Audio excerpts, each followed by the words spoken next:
Right, I think we're working.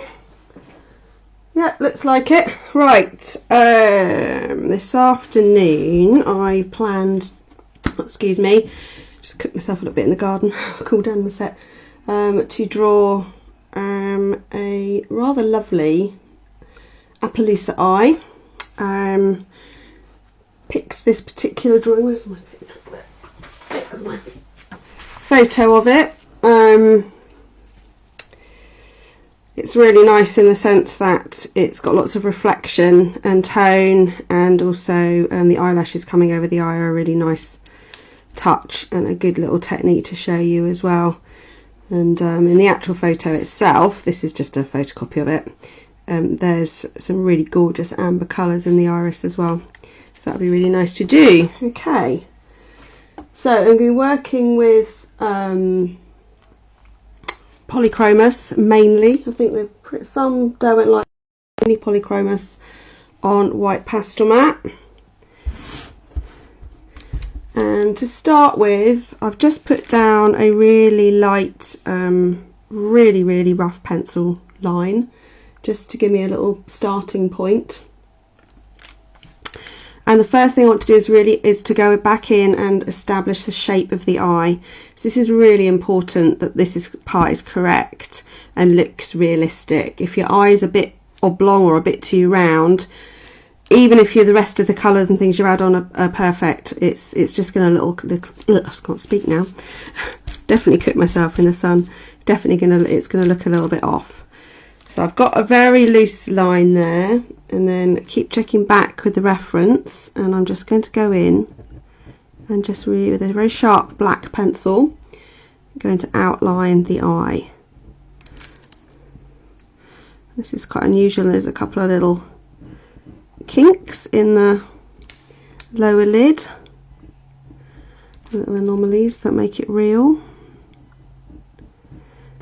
Things like that you can choose to leave in or not, it's really up to you. And I'm just continually checking backwards and forwards to the reference, looking at the shape, looking at where the curves are, how much do they curve, where does the, when it meets part of the white part of the eye, the sclera, is it curving down, is it curving up? So I'm just checking all the time. And my pencil line is really just a rough guide. It's not an absolute at all.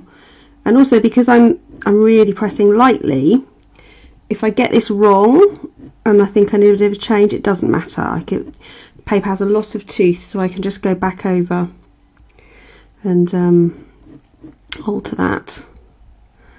So I'm going to start focusing mainly on the eyeball itself. And then if we get time, have a look at the eyelids, because they're really fun to do.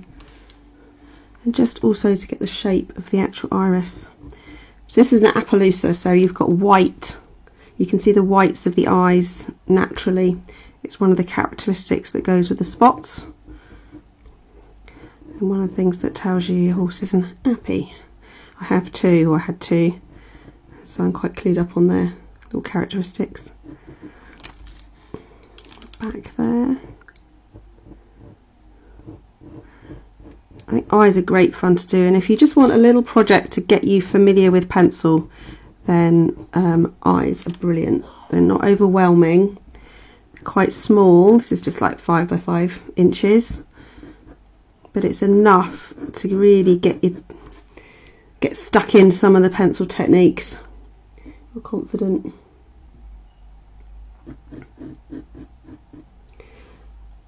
I don't directly trace Julie. I've just had a question, do I trace or freehand? What I do is I do my drawing on a separate piece of paper, because I don't want to accidentally indent on the paper, on the the finished piece of paper, whichever type I'm using, by putting lots of graphite lines and maybe being a bit sketchy and changing my mind. I do my initial drawing on a piece just cheap layout paper basically, and then when I'm happy with that, because often as well I'll make changes to composition or I'll alter perspective or something. I don't often directly exactly copy the photo, So once I've done that, then I will use graphite trace down paper and transfer the line drawing to my finished paper.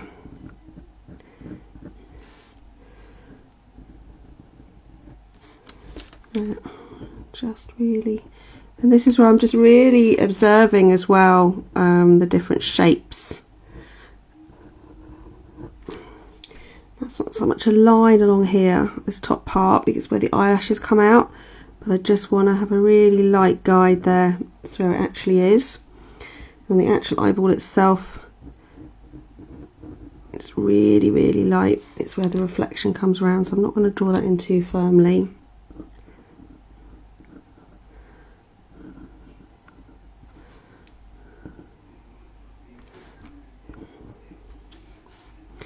And in here, just have a really weird sort of long pupil, and I can't, there's like a belly thing on top within the eye, which looks quite scary if you don't expect to see it and suddenly you notice it. But it's to do with seeing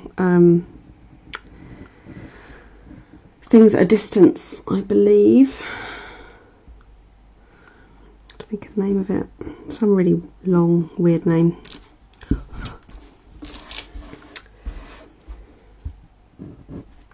Okay, so I'm pretty happy with how that looks. If I maybe, oh, where's that gone?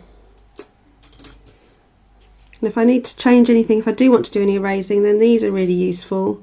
It's a Tombow mono eraser, so really, you can see, really small little eraser, and it's good for just, there's a little bit of a pencil line there that's not where it should be. I'm just going to take them off, like so. The Pastelmat grabs the dust and dirt. I mean, that's why it's so good at grabbing pastel, because it's really toothy. As you can see, all the little bits of, and you can't really blow them off. You don't want to brush because you'll drag pigment.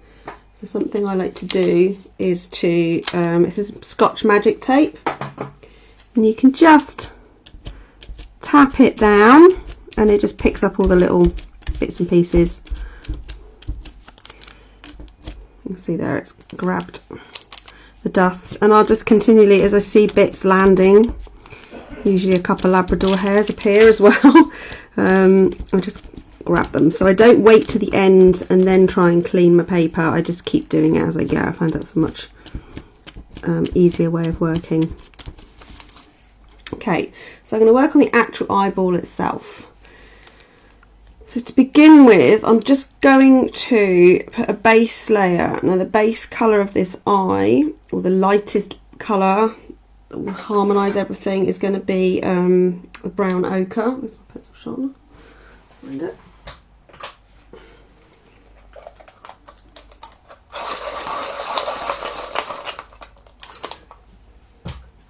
And I'm just going to put a really light. Now this part of the eye looks really dark, almost black in the finished piece. But because the whole eye is essentially the same colour, it's just the light that's causing the different changes. I want it to look sort of harmonious, so I start by, and even over the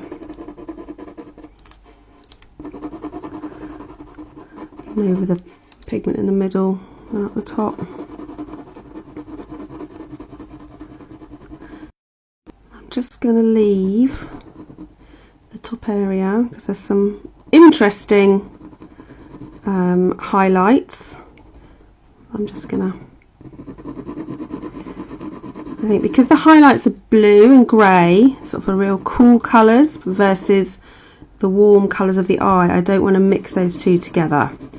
So I'm not going to layer in that particular area where the highlights hit the top of the iris. Just use slightly circular motion. I just want an even wash of colour.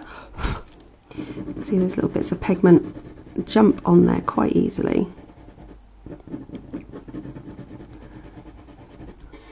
You can see how toothy the Pastelmat is. It's an absolutely, obviously designed originally for pastel. That's why it's called Pastelmat. It's by Clairefontaine. Comes in paper and boards and have a variety of colours. I prefer the white or the dark grey. Those are the ones I use most frequently. Just find them the most consistent to work with. But they have about 12 different colours, I think. But it is very toothy, as you can see. So it's great to use, but you do have to be prepared to lay down lots of layers to be able to get that lovely smooth finish and add your details. So it's a little like if you're painting, you start by blocking in colours and then add your details on top. Just want that looking flat.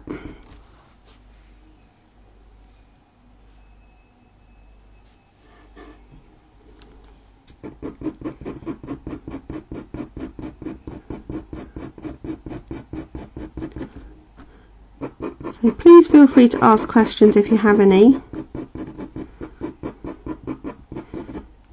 I'm not quite talking to myself then.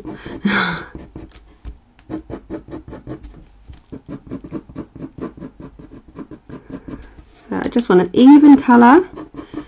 See, it's quite a sharp point, but if you can see there, there's a slight angle where it's wearing, and as I'm working, just turning the pencil every few strokes so you keep a sharp point against your paper, and that saves you having to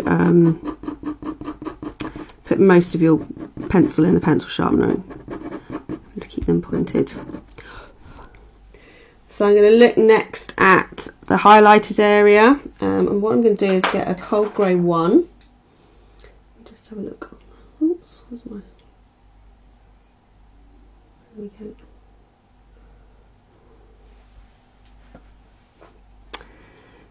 So I'm going to here just lightly, very lightly block in the upper highlight.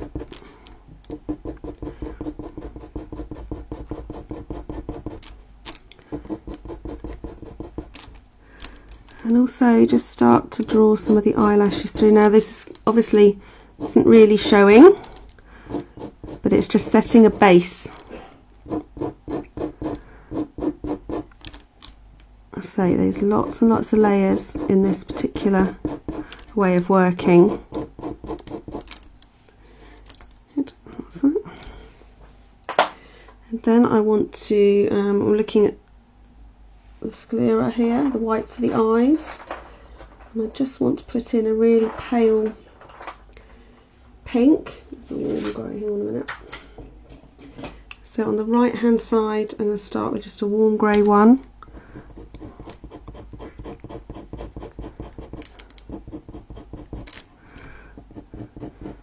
Because rarely is anything pure white.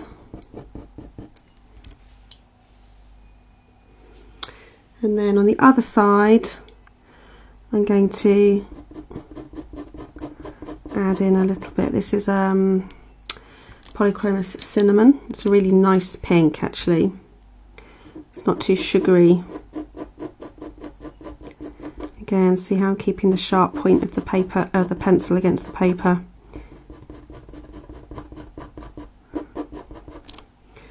I'm just going to add a little bit of this. That side,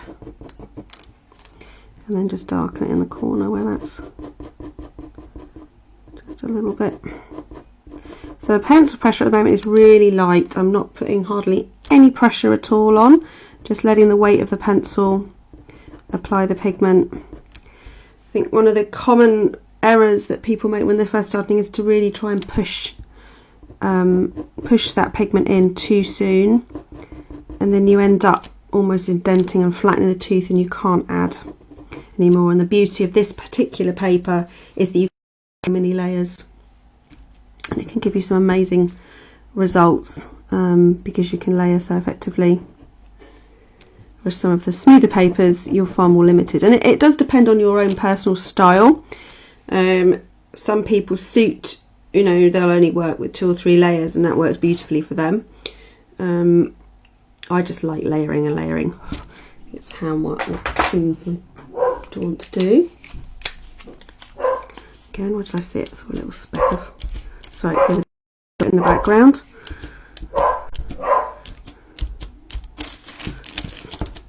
Okay, so at the moment it's looking very strange. Nothing like it's going to look like in the end. So I want next, I'm going to get, I think I'm going to go for, is a cold grey 6, Polychromos again. So I'm just going to start to, so I'm not going to do the outer lids at the moment, I'm just in the colours.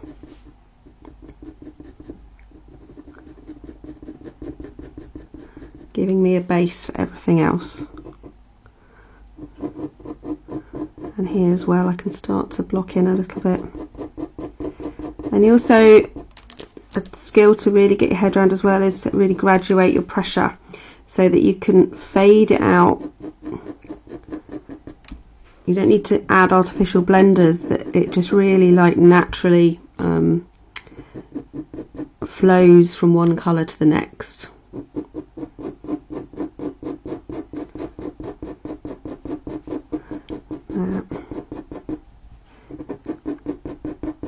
So you have that seamless sort of join between the two.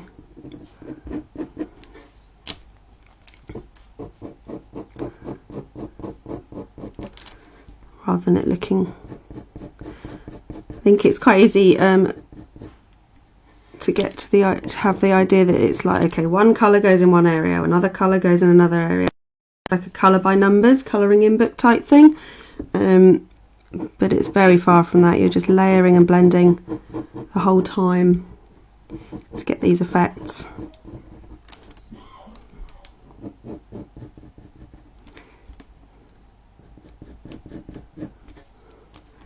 I'm just almost going to work just lightly through here.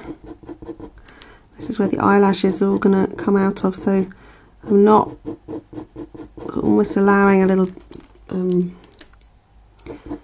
not to cover completely, but allow some of the lashes to just show through, and I'll be adding more on top later, but it's just a starting point.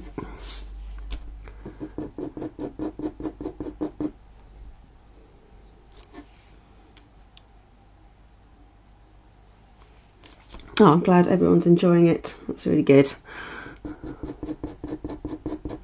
So please shout if you're not sure. If I say something that you don't know what it means, then just let me know and I will explain further. It's easy to get very used to the terminology and then forget it's not common.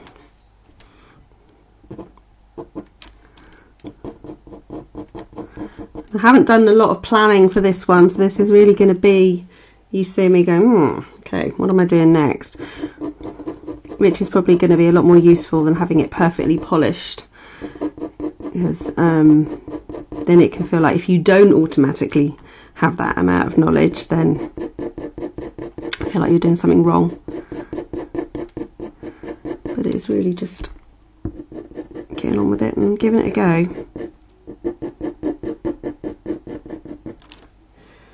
So I'm just lightly putting in a little bit of the darks around the eye. Nothing massive. So really interesting. There's actually in the reflection it's like a bar and that quite amount of detail in. But yeah, the reflections in eyes can be quite amazing.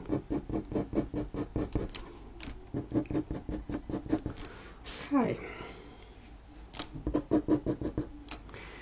So that gives me a, oh no, I'm just gonna, sorry, that's what I say about, I'm just gonna keep thinking my way through it as I go. Just want to give that line a little bit more sharpness. That's the top of the highlight, and then it's the eyelashes are then coming out around here, and then the upper eyelid is sort of around this area as well, but you can't really see where the eyelid joins the eye. It's all in a dark shade. The eye it's probably around this area. I'll just draw it in lightly so you can see. So that's all sort of covered in one block of shadow. So, but it's useful to know where it should be, especially if you're working for a photograph, which don't always have all the right information in there, which is quite normal for sort of pet portrait type things. Okay, it's starting. I'm just gonna mark out where the iris is, or pupil rather. Yeah. So that would be what I would be happy with as a real just basic base to start thinking more about building colour and texture on top. So basically I know where all the main colours are. I've sort of planned as I'm going, I'm sort of planning in my mind how it's going to look. Yeah, without sort of spending hours and hours, and without being overly fussy or too worried about where each individual little fleck on that goes. That's stuff that I'm going to build up later. So you sort of start big picture and then gradually get more and more refined as you go. So the next excuse me, drink water. I'm going to start to go on the whites of the eyes, or the pinks of the eyes, and this little mare's or Geraldine's face. So the inner corner here is quite pink, and then moves into brown. So using a little small, again sharp point, circular motion, which is probably the easiest way of getting a real flat effect. I'm just gonna add in some colour.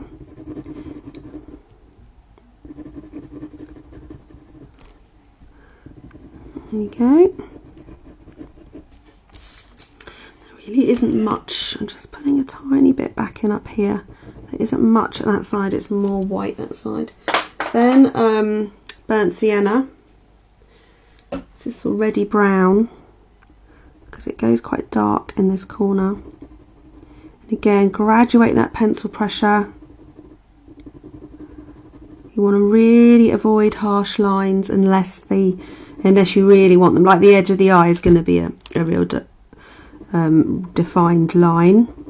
But most of the time, when you look closely, colours sort of fade and blend into each other. They rarely are real rigid lines. Again, it's funny little. I'm just paying attention to all the little odd little things that you probably just very unique to this horse.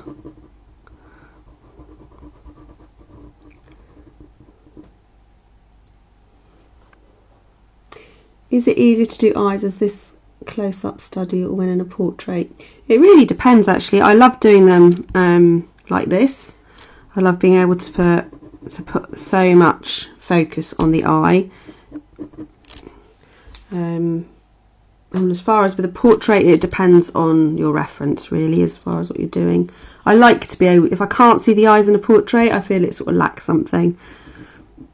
There's certainly the bit that I spend the most time on, because if you don't get the eyes right, then the whole character of the animal can be a little bit off, not quite right. I'm just going a bit brown up there. So I know you can't see me, but I am continually looking back towards my reference. I think, and another thing you can easily fall into a trap of is just staring at your drawing. You've looked at your reference, you go into your drawing and you just draw and draw and draw, and then you look back to your reference and realise you've gone completely off track. So the whole time just flicking your eyes backwards and forwards, just to check it's all going right. Begin to think I need new glasses as well. Okay, so this corner needs to get even darker, so I'm going to go for have a little sharpen.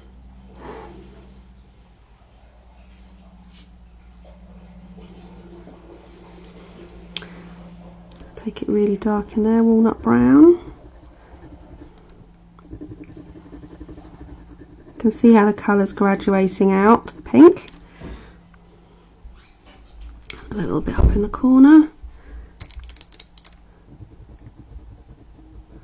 And then up in that corner. Okay.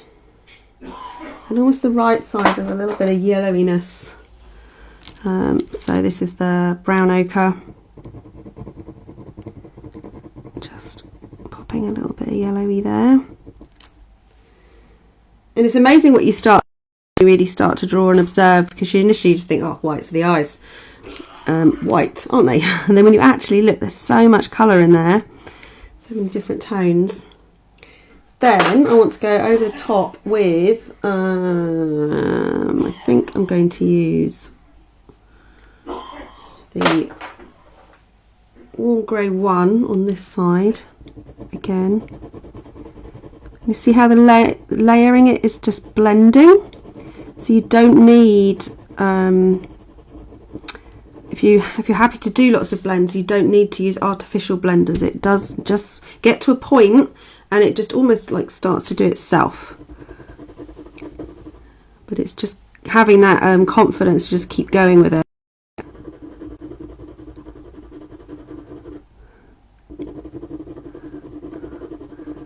And seeing it all start to come together. Yeah, that's right. That's working. You know, and sometimes things don't work and it's just a matter of fiddling around. It all starts to come together. If I find, oh, maybe I've lightened it too much, you can always go back in and put a bit more colour in as well. And the last, excuse me, bit here is I just want to really, this is a white, this is a Pablo white, different brand, Caran Pablo, which I find is just a little bit more opaque than the Polychromos white, and works really well on Pastelmat.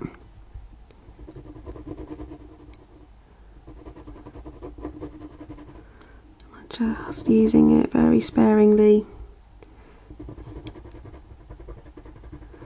just to add some little highlights. And I think once you get to the last sort of layers, that's when you can start to press a little harder, a little bit more pressure, just to fill the tooth. Think of the tooth of paper as it being like peaks and troughs. How long can I find I need to draw? It's more my back and my shoulder actually than my eyes and my hands, but normally a couple of hours is the absolute maximum I can draw without getting up and going and doing something else. I try and remind myself to move every hour. I do get pretty stiff, and I've got sort of like a long-standing shoulder injury as well that can be quite painful. If I get really absorbed in something, I can sit for hours there, and then I normally pay for it the next day. But I have noticed definitely I need to pay a lot more attention to my eyesight as well, and so I probably need to go back, and I only got glasses about 6 months ago, but I've got a feeling I need more help. I do pay attention as well to how I sit, try not to slouch too much. Okay, so those are those bits. I'm just going to fill in this little very dark corner there. So this is a Payne's grey. This is a really nice sort of bluey grey, pretty dark. And I'm just gonna, where it's got moisture in the corner of the eye, you just blend it in. So so you want to avoid the hard line in that little area by just blending a little bit.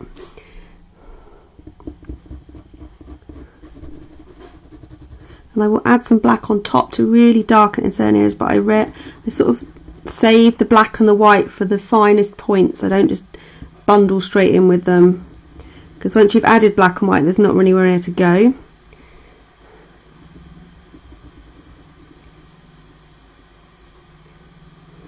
Does Pastelmat eat away at coloured pencils? It can do. It certainly uses them more than, say, a smooth paper, say a Bristol Smooth or something, but it's not quite as bad as you think. I tend to, if I want to cover a really large area of a background, I tend to mix my medias, and I'll use pan pastels in the background, and that saves a huge amount of time. I tend to like very soft backgrounds anyway, so and pencils are obviously very good at fine detail, but they don't, you know, you're working with a tiny little point, you're not going to cover large areas quickly. So I've sort of got used to how much they use. I don't sort of think about it, but having just done a drawing on Bristol board, which I haven't done for a while, I'm realising how much Pastelmat does eat the pencils. But so I really like it as a support. There's lots of pluses. Just lining that eye.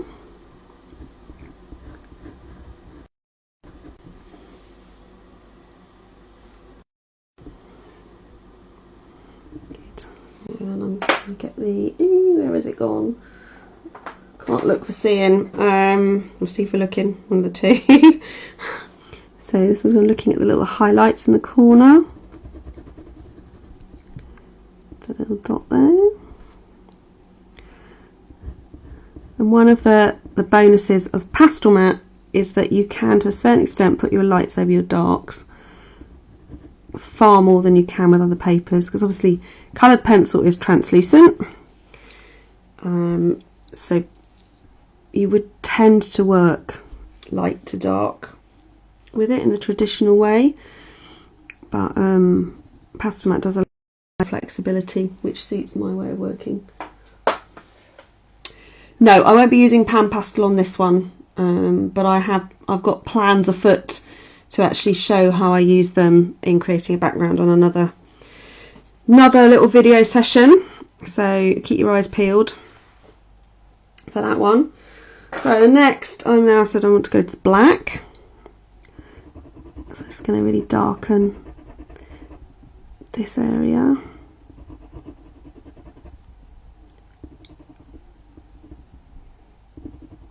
I think by adding, you know, having blues and blacks and things all mixed together, it just gives a little bit more richness to the finished result.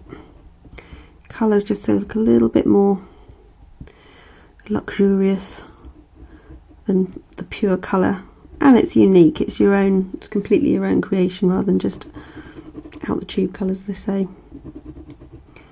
I think it probably comes from me as well, from watercolour studies in the past, where you're told not to use out the tube. You've got to mix your colours. So it's probably sunk in somewhere.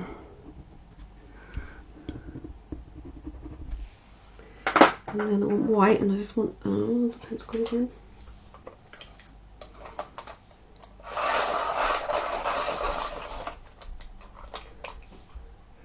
The sharp white.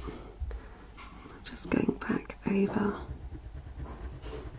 highlight.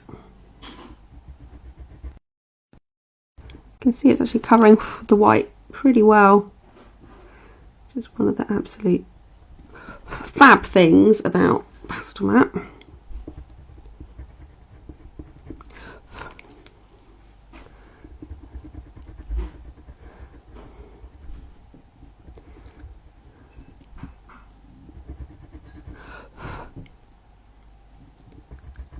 There we go.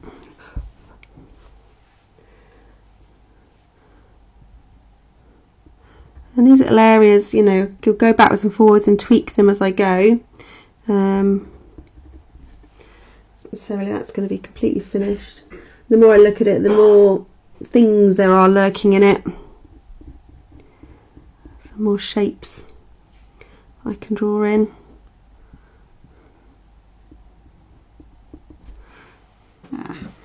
Right. And then if I think actually that's a little bit too big, that highlight, you just go back in, put some darker colour around it and make it a bit smaller again. Like so.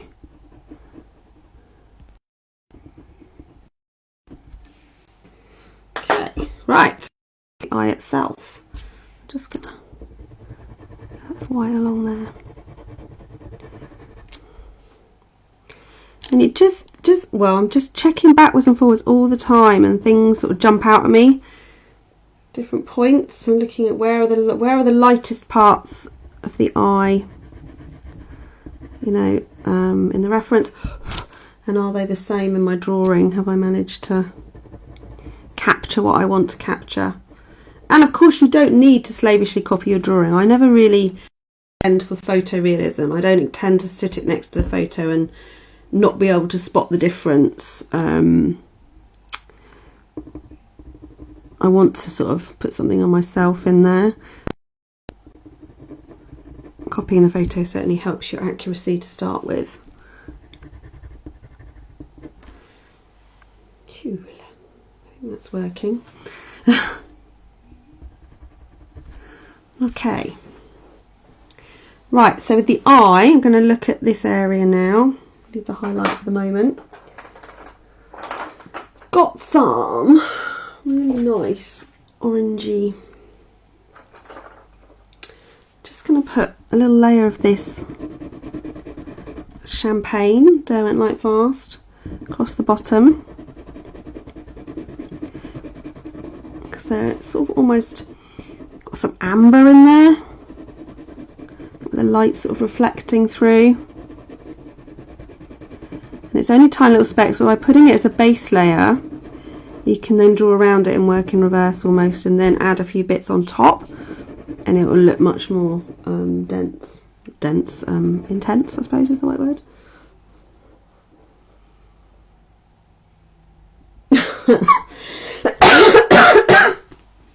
Sorry, Georgina, I just read your it made me cough. Yeah, it is possible to get in a mess.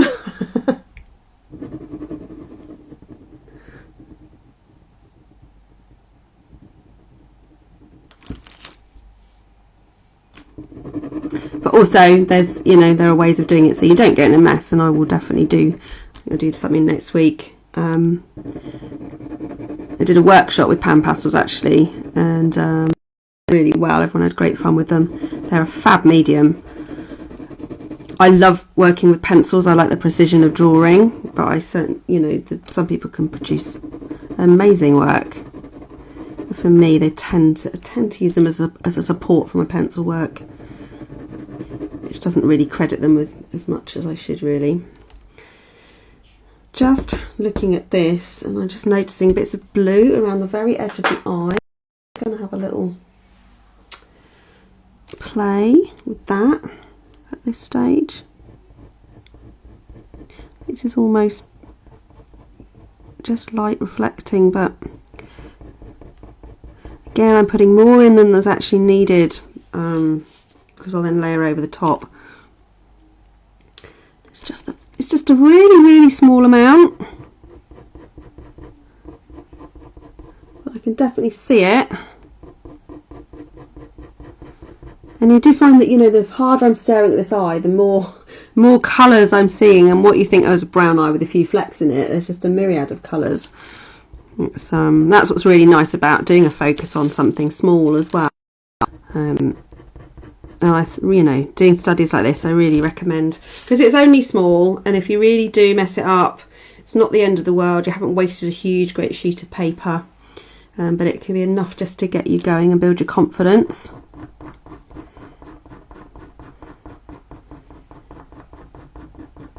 And I've done workshops on eyes like this, and also tiger eye as well. That's a really nice one because you get a bit of fur texture as well.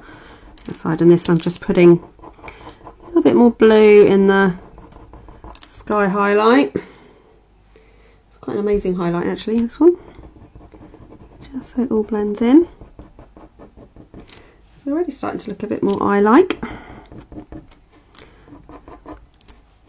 I think you find because you're building so many layers for ages, it just looks a bit rough and a bit weird, and then suddenly you add a couple more layers and boom, it all pulls it together. So if in doubt, just keep going.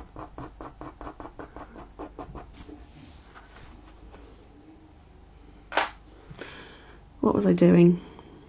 Okay, so I'm going to look now at the eye. So I want some burnt sienna.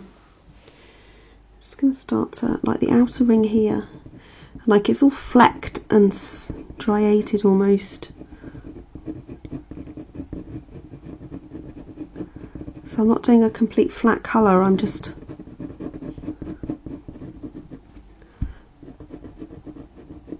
drawing the lines the way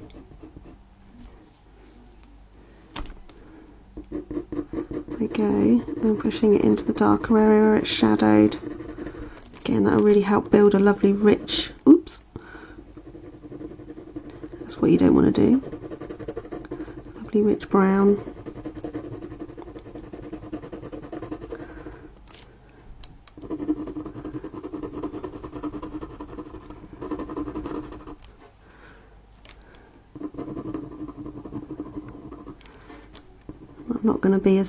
I'm not going to make the reflection as complicated as it actually is. I don't think it needs to be. Just going to keep the upper reflection and then have the light sort of splattered through here. But I'm not going to start putting in buildings and fence posts and things. I think that'll just look a little bit strange. Oh, just lost video. You're back again. I could just dropped out for a second. Yeah, that seems to be working. I think we live at the end of the line as far as broadband goes. It's not the best out here.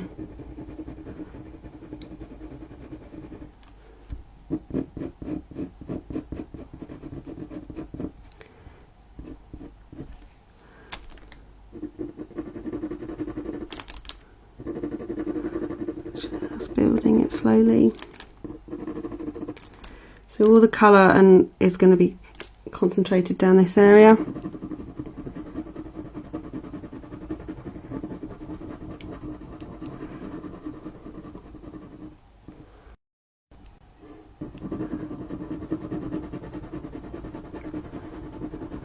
Even though in the end result this is going to look quite black, I just want to build those lovely rich tones, adding in the burnt sienna now.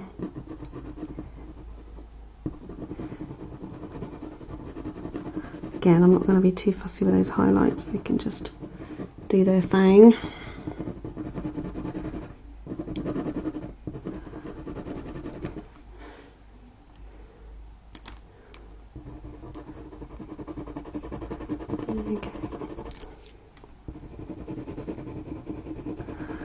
So this obviously is a slow process. It's something I really like, just getting lost in a drawing, and I like the fact it takes a while. So if you're someone who really wants to get stuff, you know, get large bits done in a day or work really huge, although there are people who work in pencil at a very large size, it's probably not going to work brilliantly for you, but they have a huge amount of potential, I feel. Produce some wonderful results with them, and I just much prefer drawing to painting. Just suits my way of working more.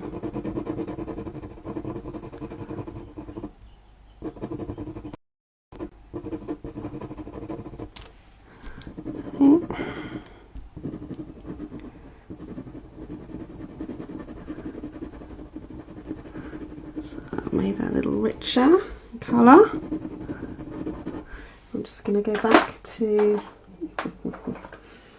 burnt ochre over the top, just to blend it a little bit in that area.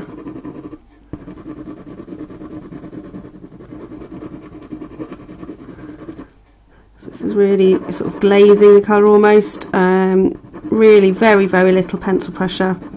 See how it's just sort of making everything look a little bit smoother.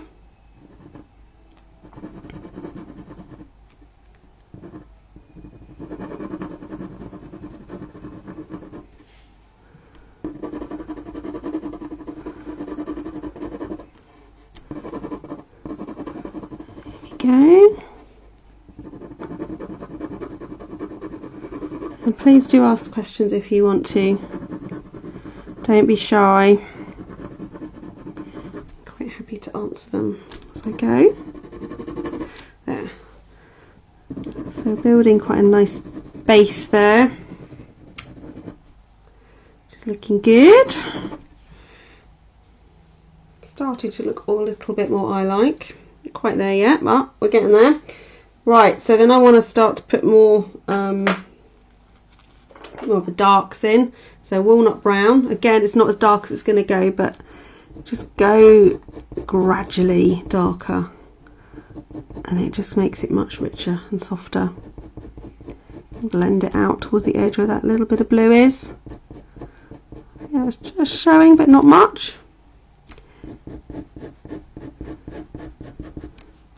And putting the around there.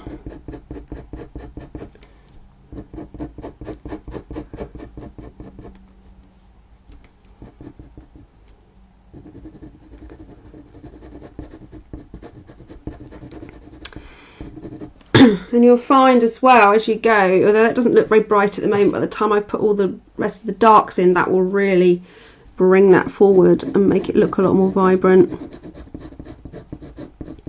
So you don't always need to go brighter and brighter in your colours. Sometimes you just need to look at the values of the colours, the lights and the darks around what you're trying to bring forward. Often you can just bring something, take something back a little, make it a little darker, and that will really help your work sort of spring into life.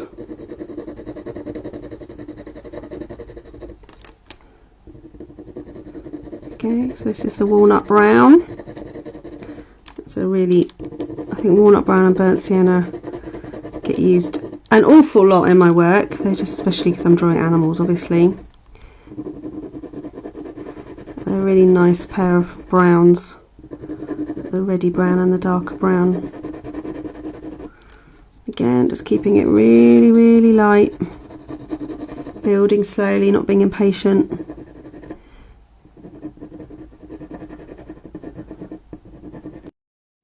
And you might find that you get a little trough in the paper that isn't filling as you go over. Normally you just turn your pencil on its end and just poke the end of the lead in and add a little pigment that way. You can see there's a funny little line appearing. You can just fill it in. So you don't need to push it harder, it's just a matter of manually doing it. There's the weird old highlight at the top.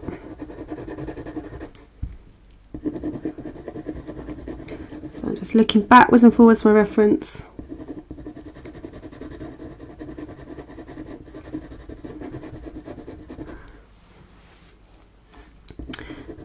Checking that I'm still on track. As I say, it doesn't have to be absolutely 100% accurate. That's, otherwise you might as well just take a photocopy. It's like, how do you want to see it? What bits of the original reference or the animal you're trying to draw what strike you? What do you want to see in your artwork? And those are what you focus on.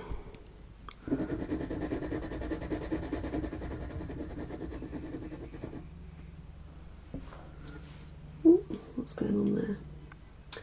No, these are these aren't Prismacolors. These are Faber Castell Polychromos. This particular one.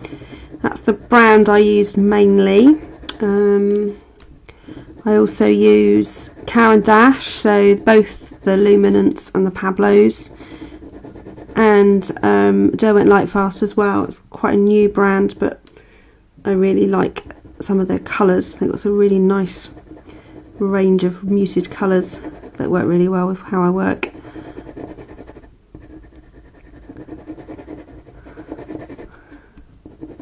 I did start with Prisma actually when I first started working with coloured pencil, because there wasn't that many different brands around then, or not that I really knew of, but I found them just a little bit too soft.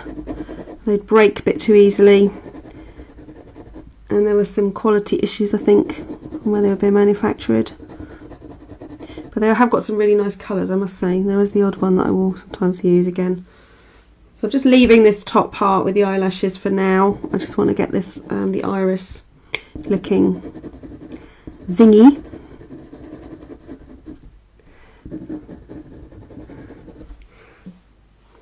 That's sort of working. I just want to put in a bit more red again around this area, back to the burnt sienna.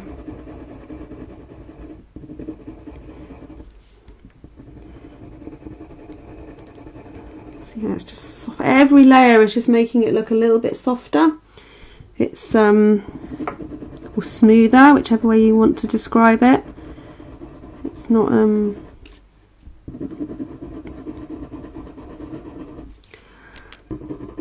it's not that you get to a point and then you have to use a blender. Will happen quite naturally if you're patient.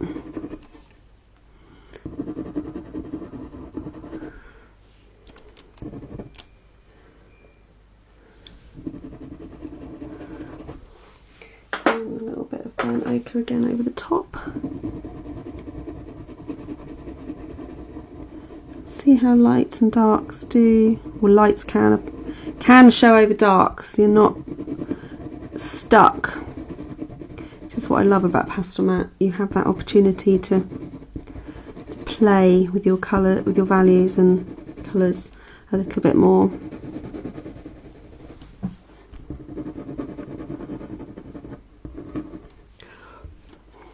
There's still a long way to go with this to build up the way I want to.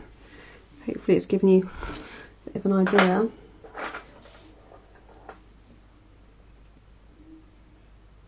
Oh wow, all the way in Canada. It's so cool, isn't it, that we can chat and connect with people on the other side of the world. It still amazes me. You can do that so simply, basically. Social media is coming into its own at the moment,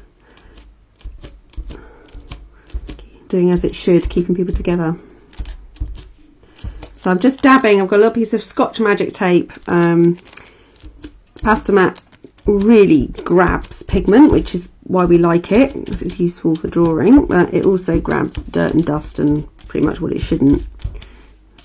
So every now and again, if I don't see it, you can see there, just dabbed off stuff that's got lost and flipped off. Right, okay. So I've got quite a nice base down. I just want to go, this is the champagne. I just want to put in a little bit of, I'm going to go darker, just so I know where they are. There's a few little, where the light's sort of hitting.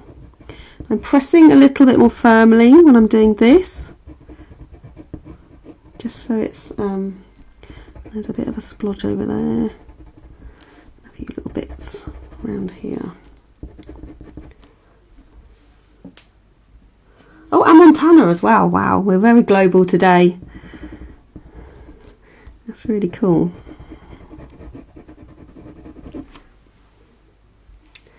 I might need to get a slightly more yellowy pencil actually. One sec. Trying to knock anything out of place. Okay. So this is another really nice colour, the light yellow ochre. And I just wanna. So another useful thing to do actually, if you want to brighten something, is to put down, say a white or a. I do it here. Put a white down, and it isn't. I don't want it to be white in the end, but I want it to be brighter. So put a white down, and then you get your colour and you glaze over the top,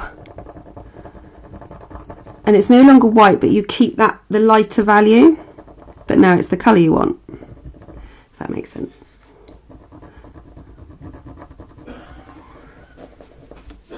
So it probably looks very weird at the moment, but it's looking how it's supposed to, I assure you. So I think I'm going to go to back to the walnut brown. I'm just going to sharpen that again.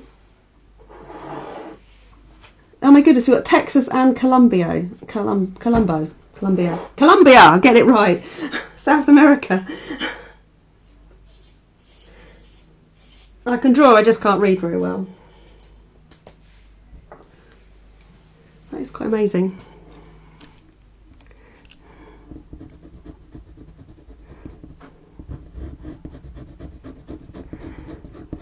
It's so strange that I'm sat here in Verwood, sleepy little Verwood in Dorset in the UK, being watched by people all over the world. Quite amazing. Okay, so I'm just putting this back in. So there's no rule. I don't have this 100% set process that I work from all the time. It is a matter of just I've got, you know, I know that I need to layer, I know I need to build my colours up, but how I do that for every drawing is slightly different. There's no perfect 100% method that's always going to work in every circumstance. You just got to trust your judgment and experiment a little. It's and you know, even though I'm relatively experienced and do this quite a lot, there's still times that I get it wrong, and there's the odd occasion where something has to go in the bin. It doesn't happen often, but it still happens, and I recognise I just like, actually I can't salvage what I've done. I really have messed it up. So don't feel disheartened if you have the same, although it doesn't feel great no matter who you are, I will say. I usually, if I do get to the point of making mistakes, it's normally when I start to rush. I think I should have finished this by now, and I'm not sort of in the moment with it. I'm thinking already about finishing, and that's when I get impatient and make mistakes. It's starting to come together now.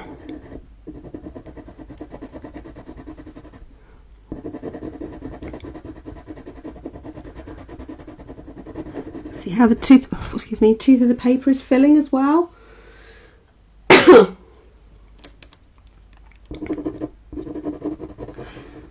My pleasure, Clem. I'm glad you're enjoying it.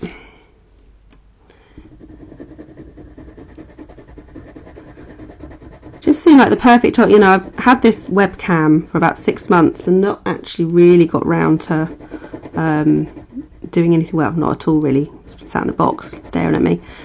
And I really like teaching, but I like teaching face to face. I like sort of that connection that you get when you're helping people. So just really not pursued doing anything via video or online. And obviously, with everything shut down at the moment, it's necessity being the mother of invention. I got the webcam out of the box and managed to get it working, which is a bit of a big deal for me. Not being the most technical, I can't even say it, technologically able, something like that. You know what I mean.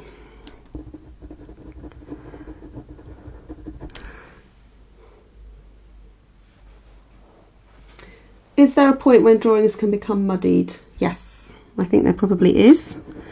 It's one of the reasons why I say if I get to a point where I'm looking at something and thinking, I'm really not sure what I'm going to do next, I stop and I'll go and walk the dog or have a cup of tea or do the washing up or something, just to give my brain a break.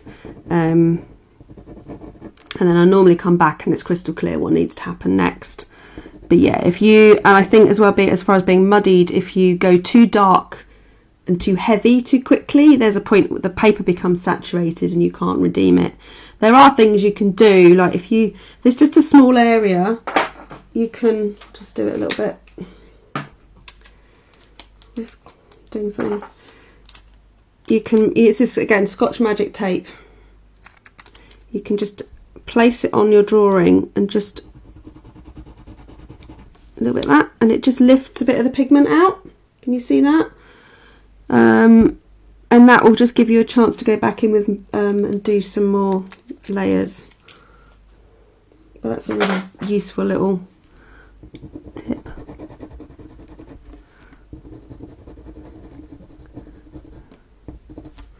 But yeah, because you're working slowly and shouldn't get to that stage too frequently, but yes, it can happen. Okay, so now it's starting to look more like I'm wanting it to. Just a matter of working backwards and forwards, excuse me. A little bit more of burnt sienna just to redden this bit. And I tend to, obviously I've been doing it a while, so I know my colours now. I don't need to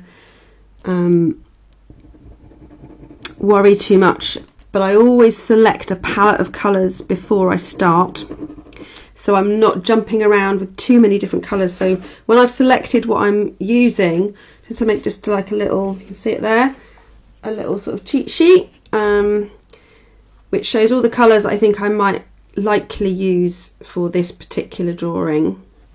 And doesn't mean I use all of them, and I might add to it, but doing it like this just gives me a quick visual as to what I've got, because quite often the barrel colour doesn't look that much like what actually comes out of the end of the pencil. This is more like having a palette of paint that you're working from. And I found, although this takes a little bit longer in the beginning, I found this actually saves me a lot of time from fiddling around with umpteen number of pencils and trying to find the right colour and scribbling on a bit of paper as I go to work out the right colour. This just gives me a quick, okay, I need a darker brown, and this one's a bit darker, that one's a bit cooler, that one's a bit warmer, and I can just pick the colour I need a lot more quickly. That might help some of you. Oh, and Australia, yay! We really are all over the place. It's so good. So I just want to add in, this is Cold Grey 3. And the Polychromos greys, the warms and the cold, are just a fab little set of colours. And don't really think of them as being greys, just think of them as colours in their own right. I think by thinking of them as greys, they're sort of like add-ons or extras, but they are fab. They really, I use them so much. Like the cold greys are bluer, obviously, and the warm greys are more yellow toned. I'm just going to go in very, very lightly again, another layer of pigment over the highlight. I'll tackle those eyelashes later.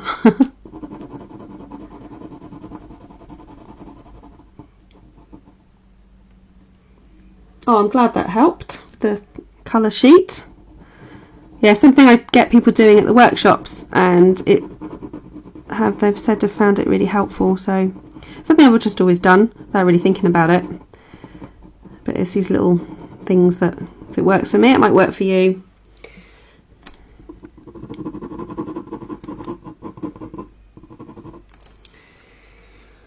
Right, okay, so now I've got a really nice sort of mid-tone, really rich, actually it's probably quite darker on the screen, but a really rich brown eye, and now I want to get darker.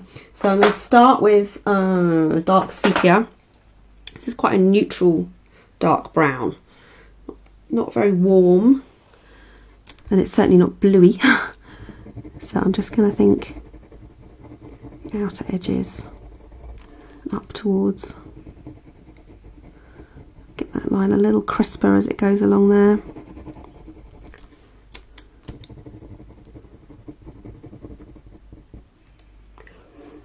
Okay, if I'm doing a pan pastel background, would I colour the main subject first or after I've completed the drawing?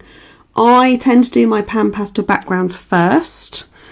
Partly because you've got pastel dust flying everywhere, and I don't want to cover my sort of many hours of pencil work with it, but also it gives you the background to work against when you're drawing your main subject. So your values will be different, your colours will be slightly different if they're against a coloured background as against a white background. It will just look different. So rather than, you know, finishing my subject then adding the background, and then thinking, oh, my subject colours look a bit wrong, it doesn't look quite right, it looks a bit stuck on, I start with the background first and build up.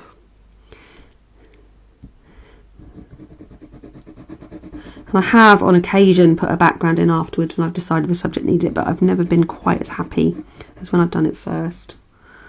But other people work different ways. It's really, so if you're not sure, just experiment, do both.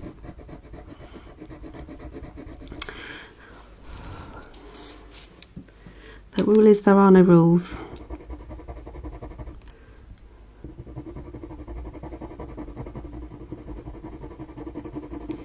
Just catching the edge of, there's a reflection around there. right place, and then goes darker into the edge.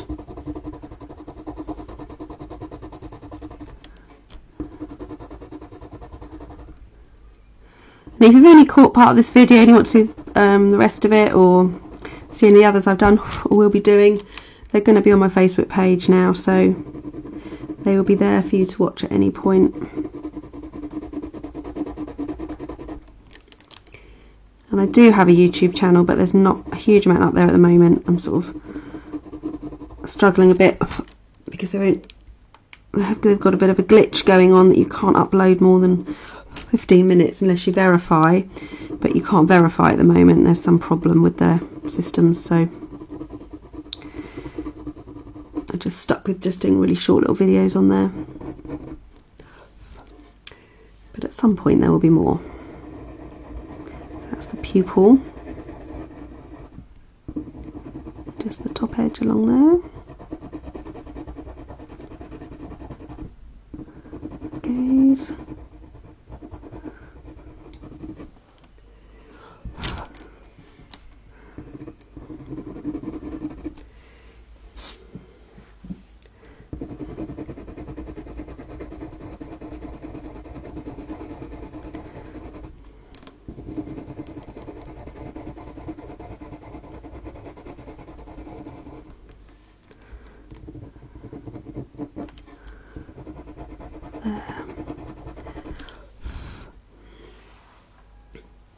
Starting to come together.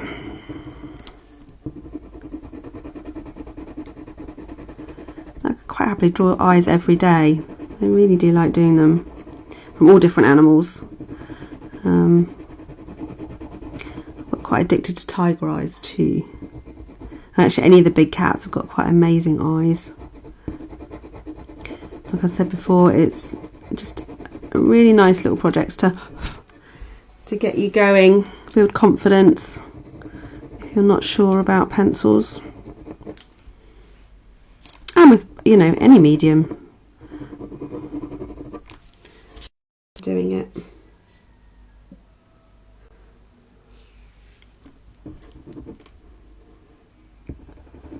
Okay,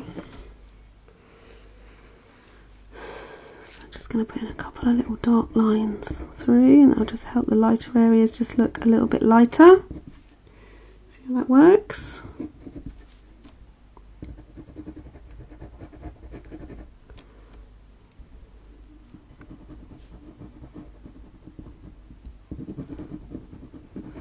Okay.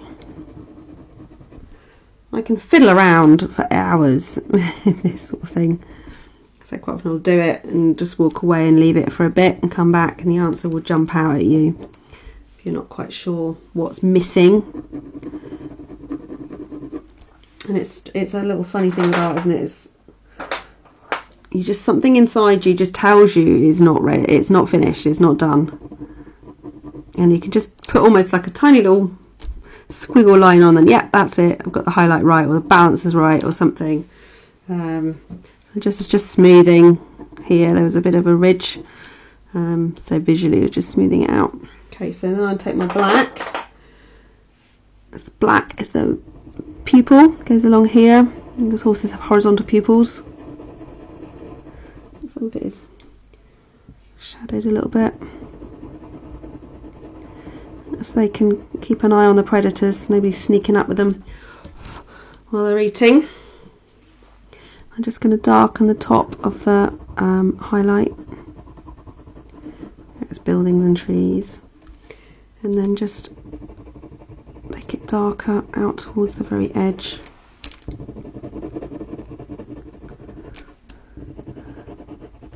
And down here.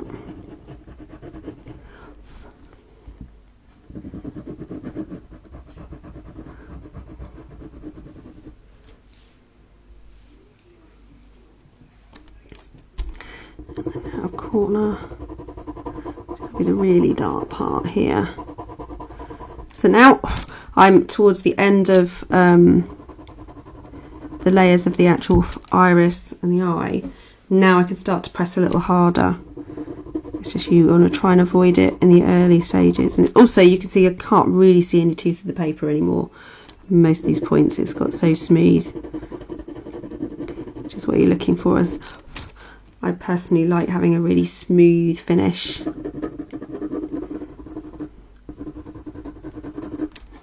There.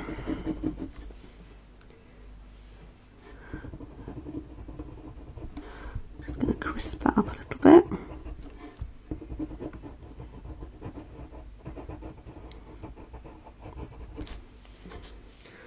Okay.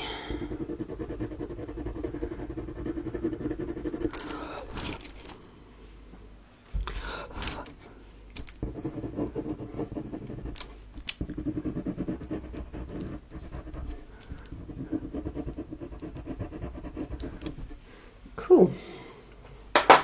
So looking at that highlight, I've just got my cold grey one. I'm just gonna see how that's, I've had 2 layers of colour on there, and now I'm just putting cold grey one on the top, and it's just smoothing it out a little bit. So you haven't got to see the texture of the paper so much.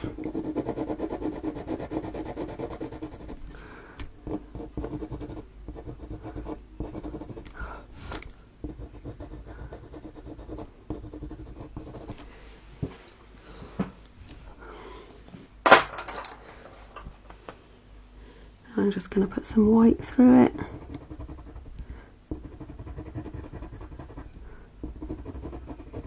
Because it's quite a, seeing the sky up through the eyelashes.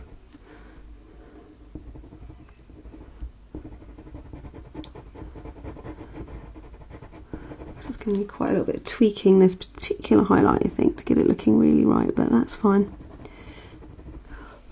Might be one of those things that I need to go away and have a little think about. Also, I think there's a little bit of, obviously seeing the sky reflected, I want a little bit of blue in there as well.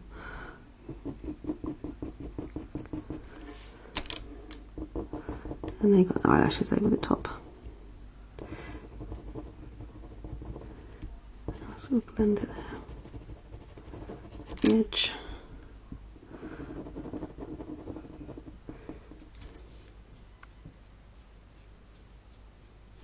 Do I fix? No, I don't fix. You don't really need to on Pastelmat. It is so good at holding all the pigment, it doesn't happen. And with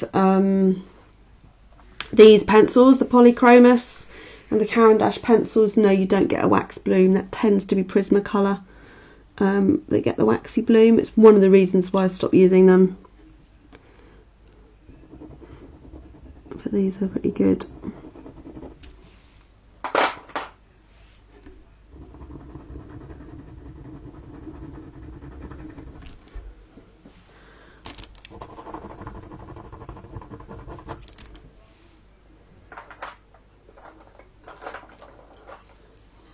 Right, just thinking about eyelashes. Okay, it's a little bit harder. And they're coming through a little bit on top of here.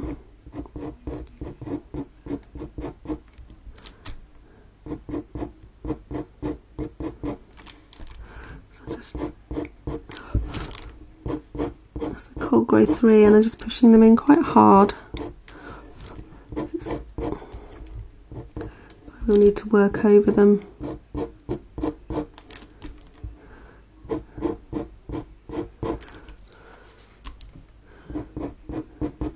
Just creating the base for them first, and then I want to go in with let's go in with the that's not the right one. Where is it?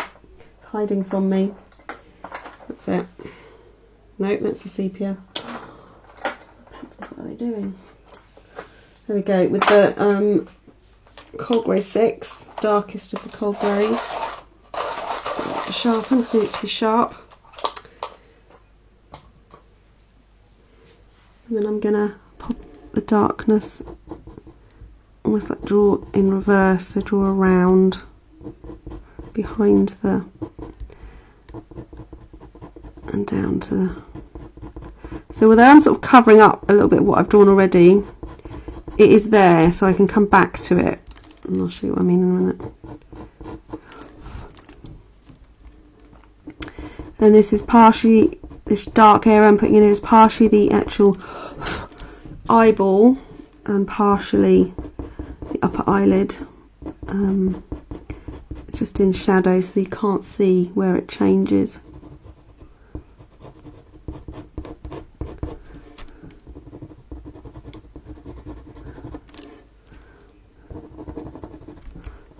And just soften it at the edge there because it's going to graduate.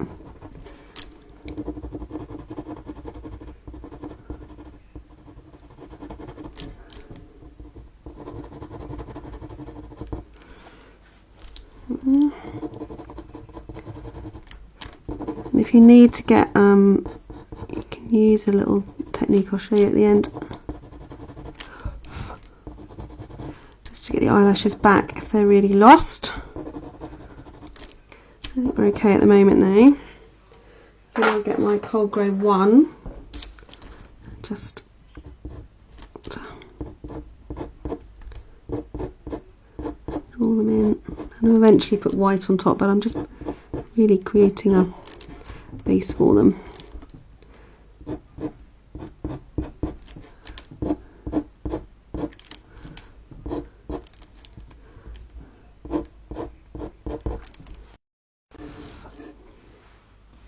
Right, and then I'll get the black. Where is it? Hiding again. And again, the dark's in sort of behind. It's got a sharp line.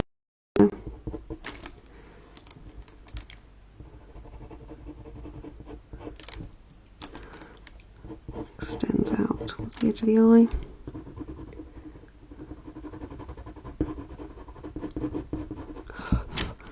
And the final eyelashes I would wait right into the end of the drawing, because then I can draw them out over the lids a little bit as well where they need to. But this will just give you a little bit of an idea. The first steps anyway.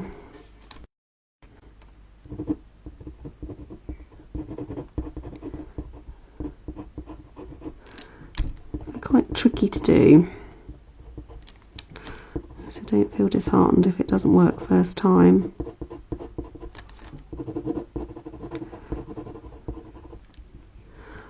Or you're thinking, oh my goodness, what have I done now?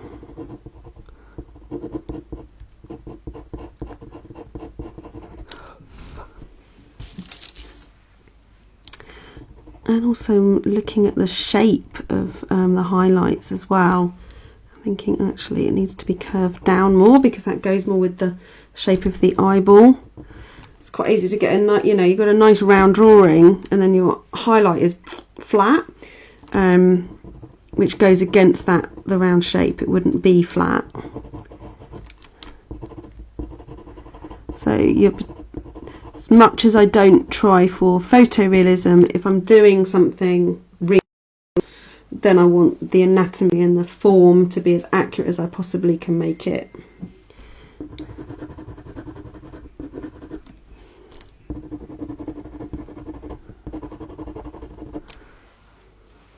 Right, so let's get that. So there's almost, the eyelashes are sort of reflected in the highlight, or on the eyeball in the light area. So I'm just putting some darker ones in. Well, these are the reflections. It's quite an interesting look when you look into it, really.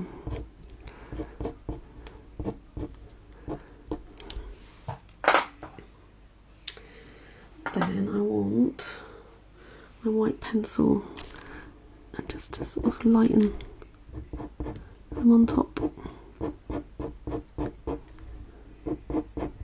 I'm just working over the top of where I've already drawn.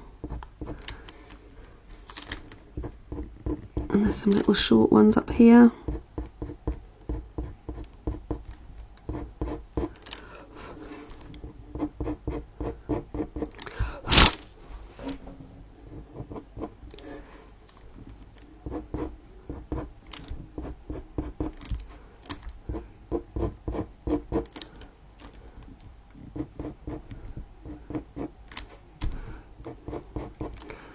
It's quite easy to get it looking a bit too rough and crude. It's just a matter of just keep slowly working at it, building up New layers. And I also think the eyelashes will look a bit strange at the moment because they just sort of seem to be growing out the top of the eye. But by the time you add in all the upper eyelid and that sort of curves around as part of the upper eyelid, it will look more realistic.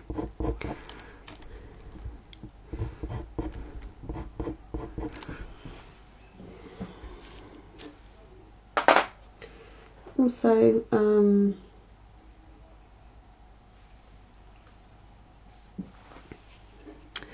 this is a slice tool. It's a ceramic blade, and it can be really handy for just if you want really little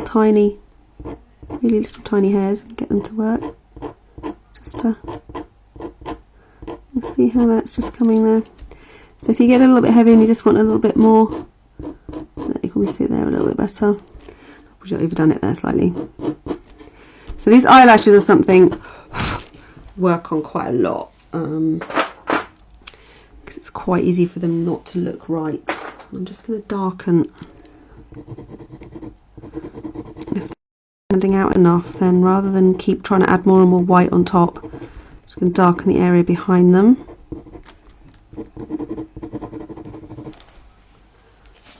Actually, that's actually not that dissimilar from the reference. It's just that it looks a little bit odd to me because I haven't got the whole of the top eyelid, and I think once that's in there, that will look a lot better. I think I will probably leave it there for now. Maybe do some more of this tomorrow and go live again because it's quite good fun. If you want to watch, you can, and if you don't, you don't have to. It's no problem. I'll probably do it in the morning tomorrow. But I will post on my page and say it's going to be, anything I do live is going to be on my Facebook page for you to look at another point if you choose to. So don't worry if you don't see it when I actually go live. And if you have questions, just pop them in the comments, and I will answer as best I can. Well, thank you, Kate.